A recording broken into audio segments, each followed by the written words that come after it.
C'est l'heure de notre rendez-vous avec le monde du libre et Jean-Paul Smets, le PDG de RapidSpace. Bonjour Jean-Paul. Bonjour. Alors, on va s'intéresser aujourd'hui au logiciel libre dans le domaine militaire. Est-ce qu'il y en a beaucoup ? Il y en a depuis l'origine de l'Internet, puisque le réseau ARPANET, c'est le premier réseau qui a mis en œuvre TCP/IP pour le ministère de la Défense américain. Et puis, par exemple, récemment, on a eu Stuxnet, un virus dont le code source a été publié sous forme de logiciel libre en 2011.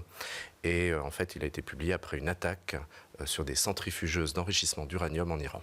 Mais alors pourquoi publier d'ailleurs un virus militaire qui risque de détruire des infrastructures, avoir des conséquences sur la vie humaine ?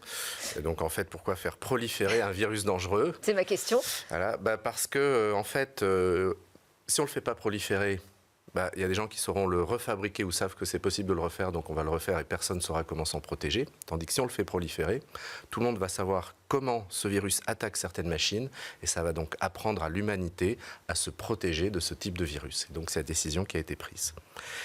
Est-ce que le libre militaire est utilisé par exemple en Ukraine alors qu'on vient de dépasser les 1000 jours de conflit ? Alors oui. Ouais. Quand ils ont eu besoin d'un Battle Management System, c'est ce qui sert à coordonner les troupes, les avions, les drones, bien visés au bon endroit depuis une tablette. En fait, ils se sont construits leur propre logiciel qui s'appelle Cropiva et qui a permis de réduire considérablement le temps entre le moment où on trouve la cible et le moment où on la traite.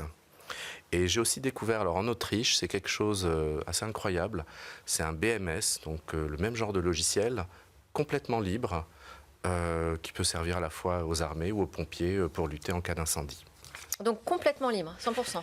Oui, donc ça, moi ça me posait une question, est-ce que c'est bien ou pas de faire du logiciel libre militaire ? Parce que est-ce qu'on va aider des gens à s'entretuer ou pas ? Et là c'est complètement libre. Ce genre de logiciel, d'habitude en France, c'est Atos qui vend ça avec SICS, ou Leonardo, ou Elbit en Israël. Donc généralement, ce sont des très gros logiciels, très chers, compliqués à intégrer, parce que les armées ont toutes des systèmes informatiques différents, des doctrines différentes, des standards différents. Donc un petit État, généralement, aura beaucoup de mal, en fait, à acheter ce type de logiciel à un prix raisonnable. Ça va mettre du temps.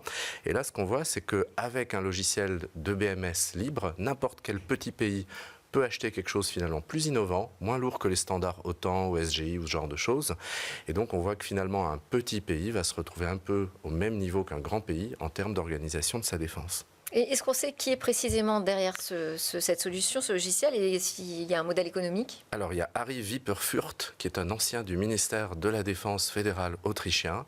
Et ensuite le logiciel est en licence AGPL, ça veut dire que théoriquement l'ennemi qui s'y connecterait pourrait télécharger les extensions secrètes. Donc bien entendu, on va prendre une autre licence pour garder secrètes les extensions. Et donc ça crée un bon modèle économique. Des sources de revenus, ok.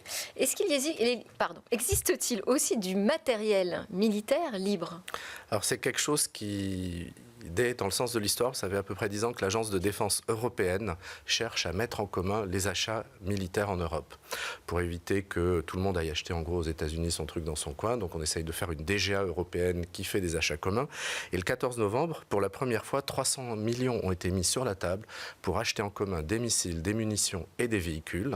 Donc c'est le sens de l'histoire, mais souvent dans les programmes européens, ce qui se passe, c'est que les industries nationales veulent pas en fait céder une partie de leur propriété intellectuelle à une autre, donc les projets ont tendance à échouer dans des discussions interminables. Et donc l'idée, c'est que certains composants en fait dans un système de défense, qu'on peut dire des sous-systèmes comme par exemple la communication 5G ou le serveur de Edge, ou par exemple un mât télescopique, un autopilote de drone, tout ça, c'est très générique. Et ça peut être disponible sous forme de matériel libre conçu en commun, mais ensuite potentiellement produit localement par les industries nationales, avec lesquelles on ne rentrera pas en conflit. Et en plus, en allant dans cette voie de mettre en commun du matériel libre conçu en commun, on favorise aussi l'interopérabilité entre les armées. Très bien. Donc finalement, Jean-Paul, vous militez pour le logiciel et le matériel libre dans le militaire. Voilà, par la force des choses. Ok, merci beaucoup pour ces découvertes. Jean-Paul Smets, je rappelle que vous êtes le PDG de RapidSpace. Et merci à tous de nous avoir suivis. On a beaucoup parlé open source aujourd'hui dans Smart Tech. On a aussi parlé télécom. Je vous dis à très bientôt pour de nouvelles discussions sur la tech.